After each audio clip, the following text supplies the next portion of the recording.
Kryeministri Mickoski tha se të hënën do të nënshkruhet marrëveshja me kontraktuesin për autostradën Shkup-Blac.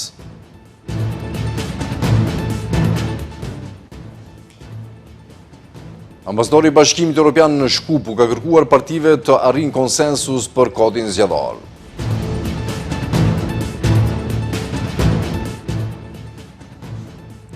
VMRO DPMNE përshëndet ridestinimin e fondeve për reformat. LSDM thekson se vonimi i reformave ka të kurrur fondet e Komisionit Evropian. Në tremujorin e dytë të këtij viti, çmimet e banesave në Shkup u shtrejtuan për 13.3%.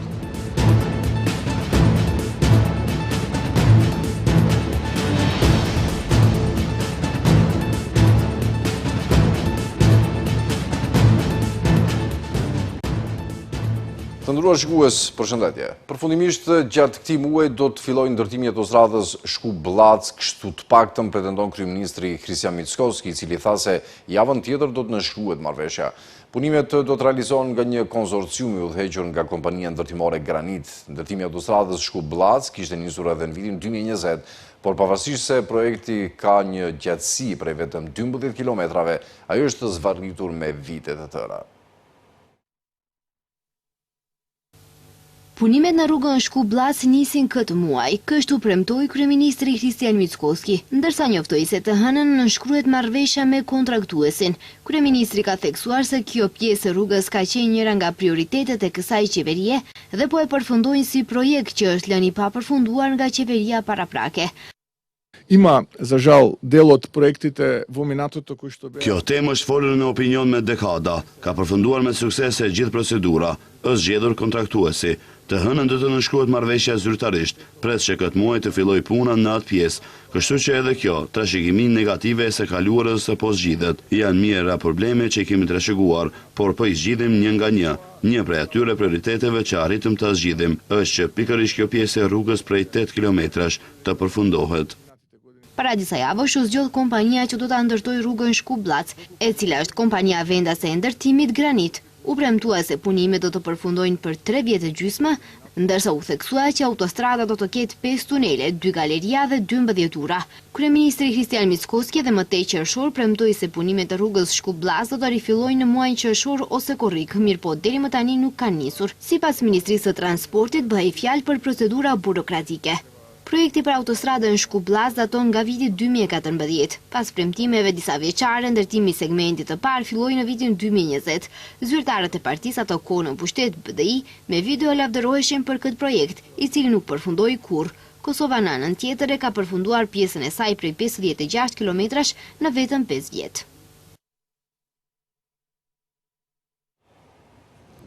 Euroambasadori Michalis Rokas ka porositur sot partitë politike që të arrijnë konsenzus për të miratuar ndryshimet e kodit zgjedhor, të cilat aktualisht ndodhen në procedurë parlamentare, por janë bllokuar nga opozita maqedonase përmes amendamenteve. Ndërkaq kryeministri Mickoski tha se teksti është plotësisht i harmonizuar me rekomandimet e OSBE Odihrit. Ambasadori i Bashkimit Evropian Michalis Rokas deklaroi sot se po sheh një përshpejtim të reformave në vend në të gjitha 51 hapat reformuese. Ai tha se gjatë grejs periudhës kanë punuar ngushtë me qeverinë dhe se nga 10 hapat e parapar pritet të përmbushen 9 e gjysmë. Rokas foli edhe për kodin zgjedhor, i cili kundërshtohet ashpër nga opozita, për të cilin ai tha se aktualisht po zhvillojnë diskutime me partitë politike dhe se është e domosdoshme të arrihet konsensus. Vetë ligji është një ligj i mirë. Odihri dhe Komisioni Evropian kanë dhënë vlerësime pozitive. Ajo që mbetet për të dakorduar tani janë modalitetet e zbatimit. E kuptoj se ka mospajtime lidhur me këto modalitete, por besoj se ekziston vullneti i mirë për t'i tejkaluar ato. Komisioni parlamentar për kodin zgjedhor tashmë është duke punuar dhe shpresoj që partitë për një çështje kaq të rëndësishme të ulen dhe të arrijnë konsensus për këtë temë të ndjeshme. Megjithatë, baza e ligjit dhe vetë ligji janë vërtet të mira. Ndërkaq, sa i përket ndryshimeve dhe plotësimeve të kodit zgjedhor, kryeministri Christian Mickoski tha se teksti është plotësisht i harmonizuar me rekomandimet e OSBE-s dhe Odihrit, por sipas tij, opozita po tregon papërgjegjësi. Ai përsëriti gatishmërinë për të biseduar rreth mënyrës së votimit të diasporës. Ние установяваме како vlada. Ne jemi të gatshëm të ulemi dhe të bisedojmë përsëri. Le të gjejmë një mënyrë që diasporat votojë në numër shumë më të madh, duke kursyer edhe para. Nëse duhet, le të jetë me post ose në çfarëdo forme tjetër. Vetëm ta bëjmë votimin më të qasshëm për diasporën. Sa u përket kërkesave të tjera të opozitës, si partia më e madhe politike, ne do t'i pranojmë pa diskutim. Ai shtoi se VMRO-DPMN do të pranoj edhe propozimet që fleta e votimit të konsiderohet e vlefshme nëse rrethohet vetëm numri ose vetëm emri i kandidatit, si dhe ndryshimet që kanë të bëjnë me procedurat e ankesave pas zgjedhjeve. Përfaqësuesit e shumicës parlamentare kanë vlerësuar vendimin për ridrejtimin e fondeve të destinuara për reformat në Ballkanin Perëndimor drejt vendeve që konsiderohen lidere në atë proces. Deputeti Antoni Miloshovski nga kjo parti, duke u thirrur në analizat e fundit të Komisionit Evropian, tha se edhe një herë është vërtetuar se Maqedonia e Veriut së bashku me Shqipërinë dhe Malin e Zi njihet si lider në reformat e arritura. VMRO-DPMN mirëpret planin e Komisionit Evropian për të ridrejtuar fondet e destinuara për reformat në Ballkanin Perëndimor drejt vendeve që konsiderohen lidere në atë proces, siç janë Mali i Zi, Shqipëria dhe Maqedonia e Veriut. Deputeti Antonio Miloshovski nga ky parti, duke u thirrur në analizat e fundit të KS, tha se edhe një herë është vërtetuar se Maqedonia së Bashku me Shqipërinë dhe Malin e Zi njihet si lider në reformat e arritura në kuadër të agjendës reformave të planit të rritjes së Bashkimit Evropian.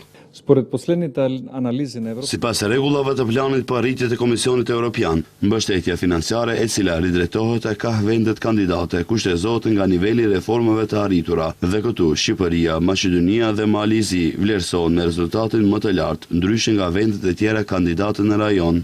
Sipas tij, kjo është një konfirmim nga organi ekzekutiv i Bashkimit Evropian se Maqedonia po i zbaton detyrimet e agjendës së reformave dhe është gjithashtu një motivim për qeverinë dhe shumicën parlamentare që të vazhdojnë me këtë ritëm. LSDM një ditë më parë kritikoi qeverinë për këto fonde të KS sepse sipas tyre Mali i Zi merr 3.2 miliard euro, kurse RMV vetëm 65 milion euro. Kjo pasi sipas tyre vendi ynë vonon reformat. Ndërkaq, këto fonde të KS janë mjete që nuk do t'i shfrytëzojnë Bosni-Hercegovina, Serbia dhe Kosova, sepse nuk i plotësojnë detyrimet e të ashtu quajturës agjendës europiane dhe pritet që të njëjtat të ju drejtohen vendeve me më shumë përparime në reformat, dhe këtu bëjnë pjesë Mali i Zi, Shqipëria si kryesuese, por edhe Maqedonia e Veriut, e cila ka rezultate të mira në zbatimin e reformave. 40 milion euro është shuma e pajisjeve që ka marrë ushtria e Maqedonisë Veriut nëpërmjet Fondit Evropian të Paqes. Kryeministri Mickoski theksoi se qeveria mbetet e përkushtuar në përmbushjen e detyrimeve ndaj NATO-s. Ambasadori i Bashkimit Evropian në Shkup, Mihalis Rokas, vlerësoi se bëhet fjalë për një rezultat të dukshëm të partneritetit ndërmjet Bashkimit Evropian dhe Maqedonisë së Veriut. Në kazermën Ilinden, sot u prezantuan pajisjet e siguruara në kuadër të bashkëpunimit me Bashkimin Evropian përmes Fondit Evropian të Paqes. Në këtë rast u bë e ditur se mbështetja deri tani për vendin arrin në 40 milion euro, e ndarë në 3 paketa, si dhe 2 milion euro shtesë për forcat mjekësore ballkanike, ndërsa aktualisht po zhvillohen bisedime edhe për një paketë të katërt. Ministri i Mbrojtjes Vlado Misajlovski tha se është prezantuar paketa e parë e pajisjeve që kanë bërritur në vend dhe se bashkëpunimi me Bashkimin Evropian do të sjellë pajisje shtesë dhe forcim të kapaciteteve të armatës. Bëhet fjalë për 3 paketa me vlerë të përgjithshme prej 40 milion eurosh, ndërsa presim që të nënshkruajmë edhe paketën e katërt. Aktualisht po zhvillojmë negociata për të dhe natyrisht do t'u lë përfaqësuesve të Bashkimit Evropian të japin përgjigjen e tyre. Ndërkaq, numri 1 i qeverisë, Christian Mickoski, theksoi se qeveria mbetet e përkushtuar në përmbushjen e detyrimeve ndaj NATO-s dhe shtoi se shpenzimet për mbrojtjen në rastin e Maqedonisë së Veriut arrin deri në 4% të bruto prodhimit të brendshëm, objektiv të cilin tha se qeveria synon të arruajë edhe në vitet e ardhshme.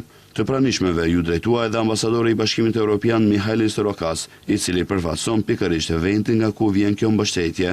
Ai vlerësoi se bëhet fjalë për një rezultat të dukshëm të partneritetit ndërmjet Bashkimit Evropian dhe Maqedonisë së Veriut, veçanërisht pas nënshkrimit të partneritetit për siguri dhe mbrojtje në vitin 2024. Bashkimi Evropian e ka Fondin Evropian të Paqes, i cili pasqyron bashkëpunimin gjithnjë më të madh në fushën e sigurisë dhe mbrojtjes ndërmjet Bashkimit Evropian dhe Maqedonisë së Veriut. Duhet të them se sot është një ditë shumë e mirë. Po i shohim rezultate dhe po shohim se ky partneritet jo vetëm që sjell pajisje të reja, por përfshin edhe trajnime. Po shohim ushtrime të shkëlqyera të simuluara nga forcat ushtarake. Siç e dini, ne kemi siguruar 38 milion euro dhe ky është fillimi i një partneriteti të shkëlqyer. Të pranishmit gjithashtu patën mundësi të ndjekin nga afër edhe një ushtrim nga pjesëtarët e armatës, të cilët po ashtu prezantuan mjetet taktiko-teknike dhe pajisjet e siguruara përmes Fondit Evropian të Paqes.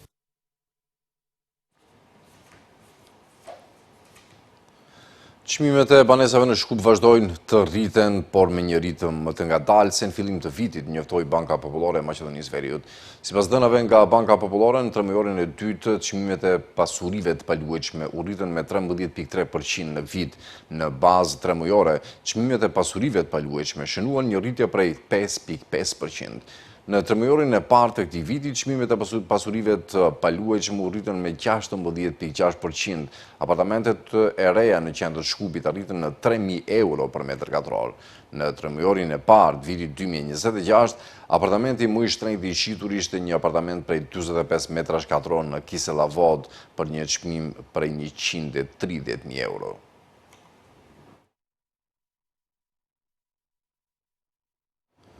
Në 2 ditët e fundjavës pritet të mbizotrojë mot më stabil me diell të rritjet temperaturave. Nga dita e hënë pritet rikthimi i motit jo stabil. Në orët e paraditës do të mbizotrojë mot me diell dhe vranësira të pakta deri mesatare. Pas disa ditëve të karakterizuara nga rreshje të dendura shiu, vranësira dhe mot të paqëndrueshëm, fundjava pritet të sjellë ndryshim të situatës meteorologjike. Megjithatë, nga Drejtoria për Punë Hidrometeorologjike thonë se vikendi do të stabilizohet gradualisht me diell dhe rritje të temperaturave. Vilem Popovski nga DPM theksoi se nga e hëna pritet rikthimi i motit jo stabil. Gjatë fundjavës, moti do të jetë i qëndrueshëm dhe me diell, me vranësira të pakta deri mesatare, ndërkaq nga dita e hënë pritet rikthimi i motit jo stabil. Në orët e pasdites do të mbizotrojë mot me diell dhe vranësira të pakta deri mesatare, ndërsa pasdite do të krijohen kushte për jo stabilitet, të shoqëruara me rreshje shiu, bubullima dhe erë të fuqishme. Fundjava do të jetë një mundësi me një mot më stabil, ndërsa java e re pritet të sjellë sërish ndryshime në kushte atmosferike.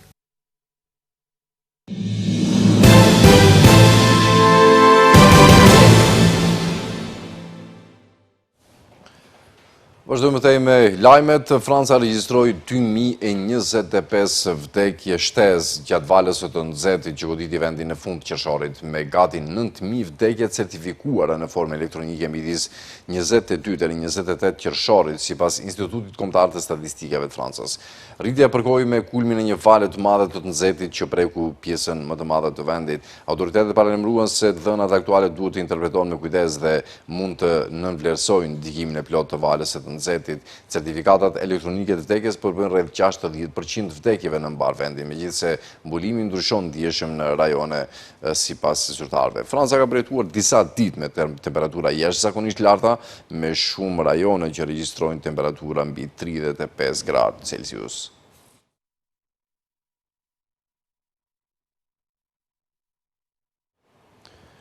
Numri të vdekurve nga tërmetet e fuqishme që goditën Venezuelën veriore një javë më parë është rritur në 2595, ndërsa 12.400 persona janë plagosur, tha të njëjtën presidentja në detyrë Delcy Rodriguez.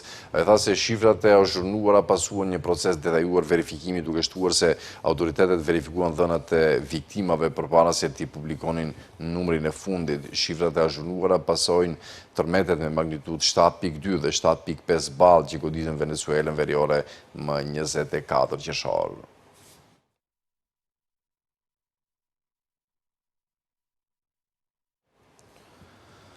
Një aktivist tibetian ndërroi jetë pasi vuri flakën vetes pranë selisë së Kombeve të Bashkuara në New York, njoftuan mediat të njëjtën.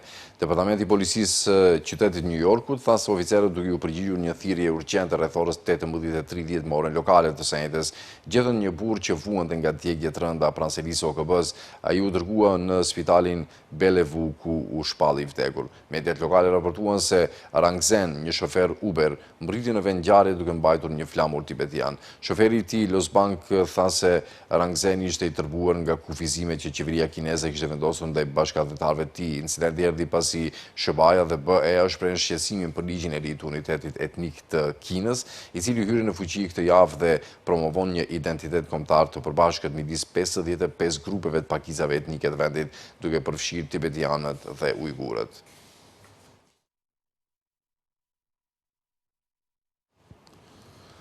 Policia e Tiranës ka arrestuar 19 persona dhe ka proceduar penalisht 12 të tjerë pas incidenteve të regjistruara gjatë protestës së zhvilluar ditë më parë para parlamentit të Shqipërisë. Sipas policisë, të arrestuarit akuzohen se kanë kundërshtuar dhe goditur me sende të forta efektive të rendit, kanë dëmtuar një automjet policie si dhe kanë sulmuar deputet të Kuvendit të Shqipërisë gjatë ubimit.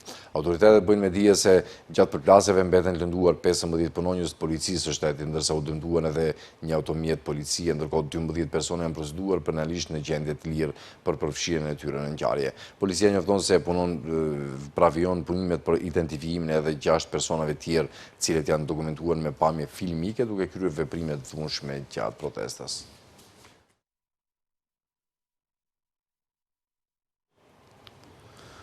Shqipëria dhe Kosova kanë nënshkruar marrëveshjen për mobilitetin në punë, që sipas autoriteteve ka në fokus punësimin dhe zhvillimin e kapitalit njerëzor. Sipas njoftimit nga Ministria e Ekonomisë dhe Inovacionit e Shqipërisë, marrëveshja shënon një hap të rëndësishëm drejt forcimit bashkëpunimit institucional në fushën e punësimit dhe zhvillimit të kapitalit njerëzor. Marrëveshja synon të krijojë një kuadër përbashkët bashkëpunimi për lehtësimin e punësimit qytetarëve në të dy vendet, rritjen e mobilitetit fuqisë punëtore, shkëmbimin e informacionit dhe praktikave më të mira, si dhe forcimin e kapaciteteve të institucioneve përgjegjëse për punësimin, aftësimin dhe formimin profesional, thuhet në njoftim. Po mbyllim këtu këtë edicion të lajmeve të ndëruar shikues, për të takuar edhe sërish pra në ora 18:55 me lajmet qendrore. Mirëmbëjtje.